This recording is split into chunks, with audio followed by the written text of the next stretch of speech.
Hello, good evening to each one of you.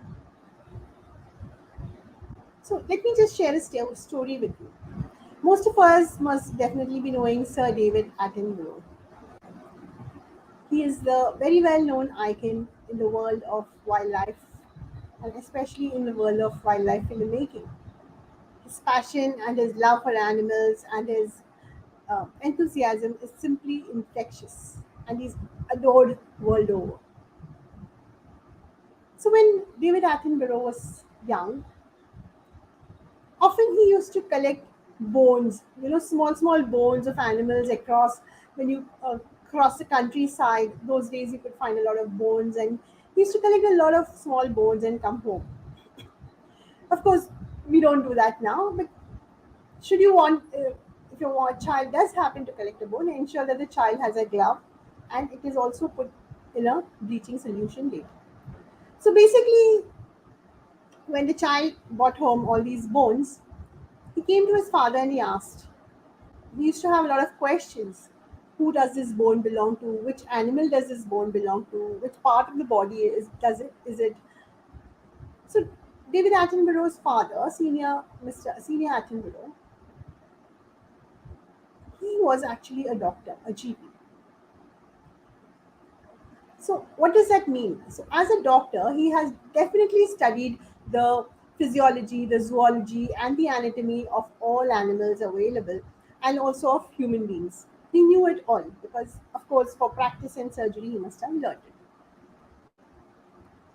So he never took the bone, and he never said that, look, this is the femur of the sheep, or this is the shoulder bone of the dog, or the tailbone of another animal. He never mentioned that. He understood that it is important to help David Attenborough, encourage his curiosity, continue his flow of questions, so that he can grow on his own. So what he used to do is he used to take the bones with him, along with him, and he used to say, "Oh, I don't know. I'm sorry, I don't know. But can we find this out together? Or let's find it out together." So it is that part of I don't know which I'm trying to share. So when he said I don't know, then they used to browse through some books and a lot of books, and they used to keep the bones and see whether it's matching to the sheep, or whether it's matching to the goat, or whether it's matching to the cow. So in the whole process, the world was exploratory, and it opened up to a world of ideas. It was not just restricted. If it had been Sir David Attenborough's father, and he just mentioned, "Oh, this is a femur of the sheep," finished. The answer is given and the chapter is closed. So all the questions a child would have possibly had is closed. But what this happened in this case is one question leads to another question and opens up a huge treasure chest of knowledge, because now the child knows that this is not matching the cow, this is not matching the goat, this is matching the sheep. And then in the process of learning, then you also realize that there are so many other bones. So it's a huge um, opportunity to learn and explore. So that's what he mentioned, that when you are actually helping a child, let us not answer. We are sometimes in a hurry to answer the child, and we say, "Oh, this is this. Okay, go." But what happens is, when you answer like that, um, first of all, there is a stress on you yourself, because you feel that, look, I am answering, and I have to know everything in the world. I have to know all the answers. And then also puts a child in the same context, that my mama knows all the answers, so he stops searching. Or my father knows all the answers, so he stops searching. Or my sister knows all the answers. Sorry, okay, or entire family, okay. So he stops searching, and he just comes to them directly for the answer.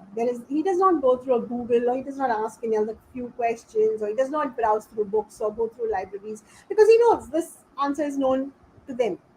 So in the whole process, we are stunting his curiosity and his growth opportunities. But when we tell him that let's find out together, there are times, of course, when you can also answer the question, but there are times when you can let him be the exploratory and go in that hunt, where he feels that, look, I am doing this, and therefore he's much more a part of the whole process. So at the end he feels that he has been through books and he has been through so much, and the answers and the questions that have come up, he feels very connected to it.